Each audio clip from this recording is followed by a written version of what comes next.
After much research, we are presenting to you officials who ran the 2016 Olympics, as we have noticed some bias in the lanes of the pool. By collecting times from the swimmers in different lanes of the competition, we noticed changes in outgoing and incoming times. This could have given an advantage to some and disadvantage to some, so your true winners may not have deserved to win. During the 2016 Rio Olympics, there was a phenomenon about the lane direction swimmers were swimming affecting their times. Research and data shows that swimmers who were swimming in the outer lanes of the pool had faster times going in one direction than the other. These times seemed to cancel out when the swimmers were in races that consisted of numerous laps. However, the biggest concern was the 50-meter race. During this race, the swimmers in the higher numbered lanes tended to speed up more, and those in the lower numbered lanes tended to slow down. We plan to investigate the issue by looking at the data in one lane and then compare the times of two lanes. We plan to collect the data of times in lane 3 to see if there's a difference in the incoming and outgoing times. We will then look at the data for lane 3 and 6 and look for differences in times. By using the program SAS, which is a statistical software, we will be able to analyze the data and create graphs. This information will give us sufficient or not sufficient evidence in whether there is something affecting the times of the swimmers. We will look at the p-value, which is the probability that the data would be least as extreme as those observed if the null hypothesis was true. In this case, our null hypothesis would be that there is no difference between the difference in times of the lanes. We also calculate the test statistic, which is a random variable that is calculated from sample data and used in our hypothesis to calculate the p-value. The data we are using is the difference of outgoing and incoming times of Olympic swimmers in lane 3. Each difference represents an Olympic swimmer, and if the value is positive, they were faster swimming out. If the value is 0, they had the same outgoing and incoming time, and if the value is negative, they were faster swimming back. From this graph, we know that this can be considered a bell-shaped or normal graph. Even though the graph does not look perfectly bell-shaped, we only have 12 pieces of data, and we would need more to make the graph look more like a bell shape. The graph shows the distribution of difference in the times of outgoing and incoming. The graph is centered at negative 0.3, and the spread of the data is 0.8. The mean of the average differences are negative, and the standard deviation is small. First, we looked at the lane we were assigned, which was lane 3. Then we generated a graph to see whether the graph was bell-shaped or skewed. Next, we used SAS to generate our mean and standard deviation for the average difference between outgoing and incoming lap times. We then created the test statistic for the data using T.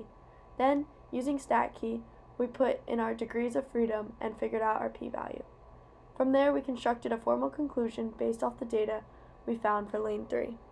To evaluate our theory that the outgoing and ingoing times of Olympic swimmers was different than 0, we used the t-test to find if there was evidence to support the idea that the differences found in lane 3 were different than 0. The p-value we found was small, meaning that it would be very hard to find these results to have occurred naturally. This p-value supports our theory that the differences found in lane 3 were different from 0. There is very strong evidence to conclude that there is a population mean difference between the difference in outgoing and incoming times of the swimmers in lane 3.